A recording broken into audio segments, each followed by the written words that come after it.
Mes chers collègues, dans un mandat municipal de 6 ans, on a coutume de dire que la première et la dernière année sont particulièrement importantes.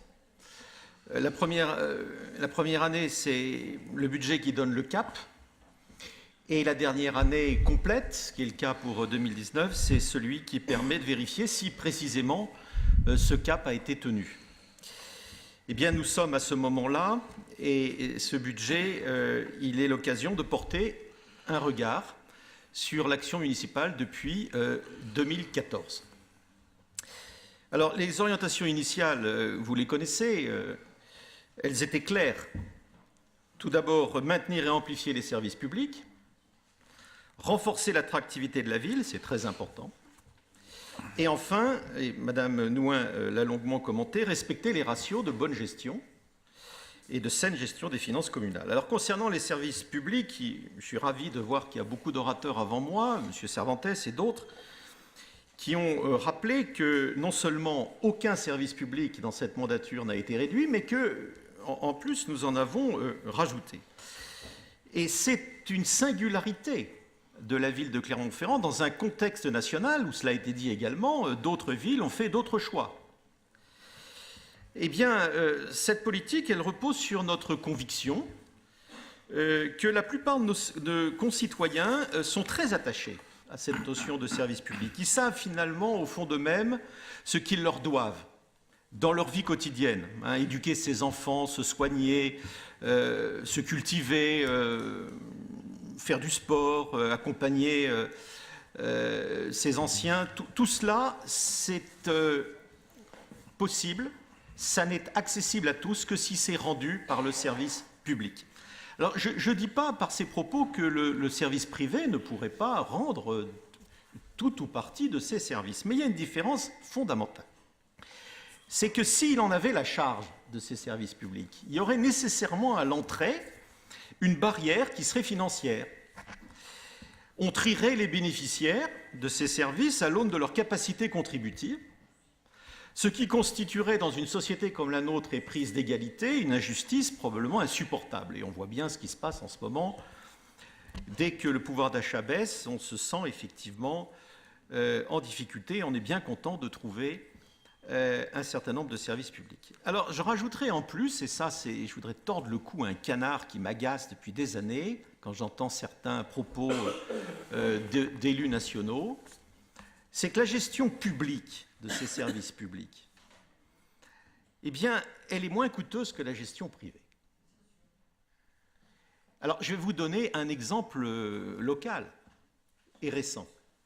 Je vois M. Lavigne qui sourit, mais je vais vous donner cet exemple, mon cher Jean-Pierre, car il est incontestable. Nous avons récupéré dans le giron public un service que nous avions délégué au privé, qui était l'assainissement, la station des Trois-Rivières.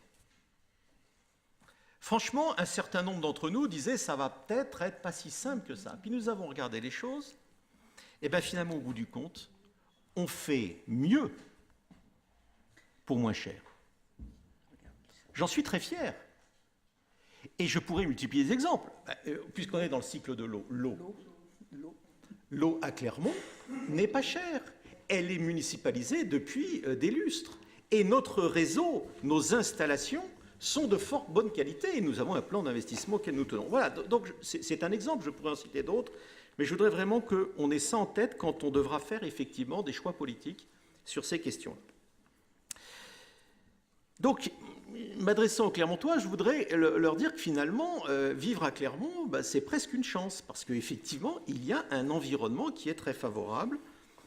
Et ceci, et je remercie Madame Nouin dans son propos de l'avoir commenté de façon aussi importante, c'est dû bien sûr au travail des élus, mais surtout, et peut-être en premier lieu, au travail des fonctionnaires qui tous les jours, dans notre ville, et à tous les niveaux, donnent le meilleur d'eux-mêmes. Et je voudrais d'ailleurs inciter les Clermontois, comme je le fais quand j'en ai l'occasion, eh bien, quand précisément ils rencontrent un fonctionnaire dans ses tâches, eh bien, d'aller vers lui et de le remercier pour ce qu'il fait.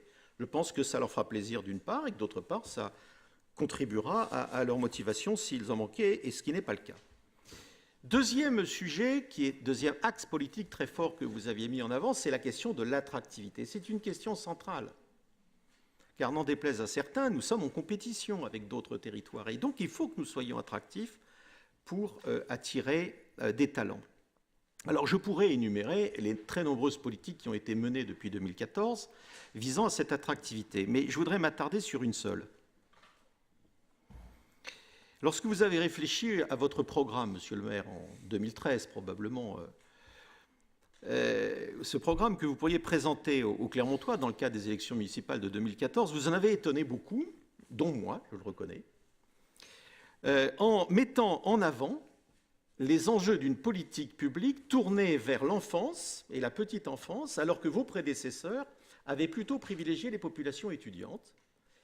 Et je crois que cette intuition politique que vous avez eue à ce moment-là était excellente, parce qu'aujourd'hui, dans la bataille de l'attractivité que mènent les territoires, il est évident que les jeunes couples sont la cible privilégiée. Pourquoi? Parce qu'ils nous apportent évidemment leur jeunesse, leur dynamisme, et puis qu'ils font des enfants, et que ces enfants remplissent nos écoles. Ce qui assure un renouvellement, je dirais, harmonieux des générations. Et donc, évidemment, pour faciliter leur vie à ces jeunes couples, il faut avoir des structures d'accueil de leurs tout-petits. Nous étions incontestablement, et vous l'aviez bien vu, faibles sur ces politiques. C'était quelque chose qui nous mettait en retard par rapport à d'autres villes. Eh bien, les résultats, mes chers collègues, sont assez bluffants. Pour la première fois, en effet, depuis 50 ans, j'ai cru comprendre que vous envisagiez la construction de nouvelles écoles. Alors voilà une nouvelle qui, je pense, est de nature à démontrer, s'il en était, que nous retrouvons de l'attractivité. Franchement, sans faire les anciens combattants, mais on m'aurait dit en 89, lorsque je siégeais pour la première fois dans ce conseil, qu'on en arriverait là, j'aurais eu les plus grands doutes, parce qu'à l'époque, je le rappelle, nous touchions le fond. La ville avait perdu 25 000 habitants sur les 20 dernières années, et je voudrais saluer un géographe que j'adorais, qui nous a quittés très récemment, Pierre Mazato. Pierre Mazato avait dit que la ville était à ce moment-là plongée dans le désespoir. Eh bien, mes chers collègues, aujourd'hui, nous sommes pleins d'espoir. Cet espoir, il est conforté notamment par la dernière étude de l'INSEE, que vous avez forcément tous lue, qui nous annonce à l'horizon d'une génération 150 000 habitants de plus dans le Puy-de-Dôme. C'est énorme comme nouvelle. Ça va changer radicalement la donne. Et si cela se vérifiait, eh bien, ça veut dire que la ville de Clermont-Ferrand retrouverait sa jauge idéale, c'est-à-dire 160 000 habitants. Évidemment, 20 000 habitants de plus, ça change beaucoup de choses également sur la gestion des finances, parce que nous avons plus de contributeurs. Et donc, nous pouvons poursuivre ce développement de façon parfaitement saine, sans trop solliciter nos concitoyens. Voilà, donc je pense qu'il faut le dire. Des choses se sont passées et le mouvement est incontestablement engagé et la bataille de l'attractivité va être gagnée. Je voudrais terminer avec l'état des finances communales. Parce que tout ce que je viens d'énumérer, ou pas d'ailleurs, tout ce qui a été évoqué depuis tout à l'heure dans ces politiques publiques aurait pu se traduire par une détérioration de nos ratios financiers. Or, non seulement il n'en est rien, Madame Nouin l'a démontré, mais en plus, ils se sont améliorés. Et pourtant, il faut se souvenir un petit peu du contexte de 2014. On mesurait ce qui a été fait. Votre position, Monsieur le maire, en 2014, n'était pas des plus confortables. En effet, les dépenses filaient, et nous avions, je me tourne évidemment vers nos amis, nous avions une dette pourrie qui nous plombait. Vous avez attaqué avec beaucoup de courage politique ces deux chantiers, les dépenses et la dette. Alors, il a fallu d'abord tailler dans les dépenses sans sacrifier le service public et le soutien aux associations. Ça a été dit, ça a été fait, je n'y reviens pas. Il a fallu dans un deuxième temps, et Mme Nouin a parlé du travail de réorganisation des services, mais ça produit une meilleure qualité de service, mais aussi à un moindre coût. Et là, il y a eu un travail très important. Cela a d'ailleurs perturbé nos agents au début. Il faut le reconnaître. La machine a un peu tangué, mais vous avez tenu bon. Et aujourd'hui, incontestablement, nos services sont au travail. et chacun se trouve bien dans la place que vous lui avez désignée. Je pense que c'est un atout évidemment considérable. Je partage complètement l'analyse de Madame Nouin. Nous pouvons décider ce que nous voulons ici. Si les services n'exécutent pas et n'appliquent pas ces décisions, ça ne va jamais très loin. Alors la dette structurée, Dieu sait qu'on a eu un débat. Ce n'était pas un dossier facile, et je pense que vous seriez bien passé de cet héritage. Mais là aussi, vous avez affronté avec réalité ce dossier et beaucoup de clairvoyance, parce qu'il y avait ceux qui vous pressaient de dire « Oh bon, finalement, il n'y a pas de problème, mettons la tête dans le sable, on verra ce qui se passera », et puis d'autres qui vous disaient « Non, non, il faut partir à la guerre, il faut faire des contentieux, on va gagner devant les tribunaux, on ne va pas se laisser voler par les banques. » Voilà. Donc effectivement, vous avez choisi une voie, je dirais, raisonnable, moyenne, en disant finalement, attaquons le problème et essayons de faire une transaction. Elle a été faite et aujourd'hui, Madame Nouin l'a rappelé, cette affaire est derrière nous. Nous savons au centime près combien ça va nous coûter et nous bénéficions du fonds de soutien que nous n'aurions pas eu si nous étions partis à la guerre. Pour terminer sur ce budget 2019, peut-être que sur le premier chiffre, Madame Nouin n'a pas assez insisté parce qu'elle est modeste. Il y a deux chiffres qui m'ont marqué. Le premier chiffre, c'est ce qui est écrit dans le rapport, c'est que les dépenses de fonctionnement ne progresseront en 2019 que de 0,29%. Alors franchement, mes chers collègues, je siège ici depuis 30 ans. J'ai été adjoint aux finances. Et si j'avais pensé qu'un jour cela puisse arriver, je me serais dit il y a dû y avoir un gros problème. C'est sans précédent. Ça n'est jamais arrivé que nous arrivions à contrôler à ce point nos dépenses. J'avais effectivement pensé, je me tourne vers Jean-Pierre, j'avais dit que les économies étaient en route, mais je ne pensais pas qu'on arriverait à ce point. Et donc l'atterrissage de fin de mandat est très impressionnant.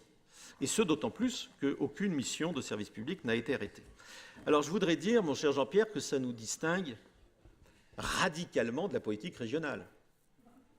Parce que la région, certes, a produit des économies de fonctionnement, mais en supprimant des subventions. Donc c'est beaucoup plus facile que nous. Nous n'avons rien supprimé. Et au contraire, nous avons augmenté nos missions. Ça se distingue aussi, je le dis à ceux qui pourraient avoir un doute, dans mes propos, de la politique du gouvernement actuel, qui préfère le matraquage fiscal des plus faibles plutôt que la rationalisation des dépenses publiques. Parce que là-dessus, nous, on ne nous dit pas plus d'un d'eux, mais l'État fait ce qu'il veut. Donc je pense qu'il faut balayer devant sa porte avant de donner des leçons aux autres. Le deuxième chiffre aussi, Madame Nouin, que vous avez cité, qui est très impressionnant et très encourageant, c'est l'évolution de notre capacité de désendettement. Car vous l'avez très bien dit, en 5 ans, nous sommes passés de 8 à 6 années. En mettant dans votre diaporama, d'ailleurs, que la zone rouge se situe à 12 ans. Donc on est à la moitié de ce qui est considéré comme la zone critique. Alors cette performance sur le désendettement et sur la maîtrise, mais surtout sur le désendettement, elle n'a été possible parce que vous avez pris cette fameuse décision qu'on vient nous contester, mais qui était très courageuse et très pertinente, effectivement de solliciter auprès des Clermontois un effort fiscal. Car s'il n'y avait pas eu cet effort, nous ne serions pas à ce niveau de désendettement, c'est évident. Nous aurions augmenté la dette. Et notamment, quel message en termes d'attractivité lancé aux jeunes ménages? Venez donc dans une ville qui est en train de s'enfoncer dans la dette. Eh bien non, justement, on peut leur dire, on est en train de se désendetter. Donc, vous aurez une fiscalité normale et vous n'aurez pas le coup de matraque que toutes les communes qui ont pratiqué une politique de gribouille en matière de fiscalité sont obligées de faire. Sans parler des communes de la métropole qui, effectivement, ont pratiqué une sorte de politique fiscale suicidaire et qui maintenant nous confient leurs équipements qui sont en ruine parce qu'ils n'ont pas pu les entretenir. Je parle de la métropole, mes chers collègues, parce que je n'arrive toujours pas à comprendre pourquoi la droite, à la métropole, continue à nous bassiner sur un pacte fiscal qui serait d'airain et qui serait le modèle à suivre, qui consisterait à dire qu'il ne faut plus jamais augmenter les impôts.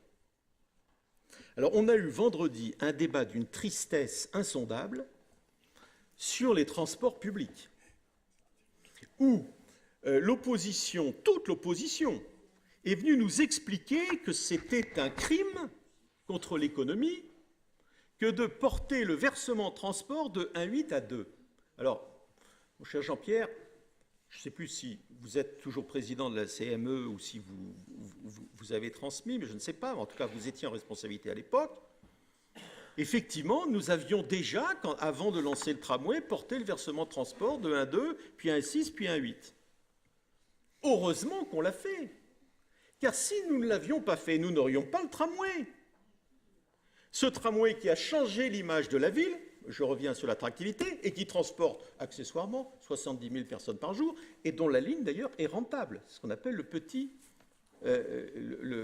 équilibre. Donc voilà, il faut savoir ce qu'on veut. Est-ce qu'on veut avancer, et donc il faut effectivement financer de façon correcte les choses, ou est-ce qu'effectivement on fait de la démagogie et on veut faire du surplace, ce que nous propose l'opposition. Donc je voudrais bien que les Clermontois qui nous écoutent comprennent là aussi les choix qui sont devant eux. Nous sommes, je n'hésite pas à employer le mot, il sera peut-être interprété ou commenté, nous sommes des gens responsables et raisonnables dans les politiques que nous mettons en œuvre. On ne dit pas on peut te faire tout et son contraire, ce que j'entends. Toujours plus de services publics, mais surtout pas de recettes. Eh bien non, ça ne marche pas. Donc c'est ce qui caractérise, je crois, cette politique municipale. Nous sommes raisonnables dans les dépenses de fonctionnement, nous sommes raisonnables dans les dépenses d'investissement, nous sommes raisonnables dans notre politique fiscale. C'est ce qui, me semble-t-il, Monsieur le maire, caractérise le mieux votre politique. Une politique raisonnable au service d'une ambition élevée. C'est pourquoi le groupe socialiste votera à l'unanimité ce budget primitif 2019. Je vous remercie.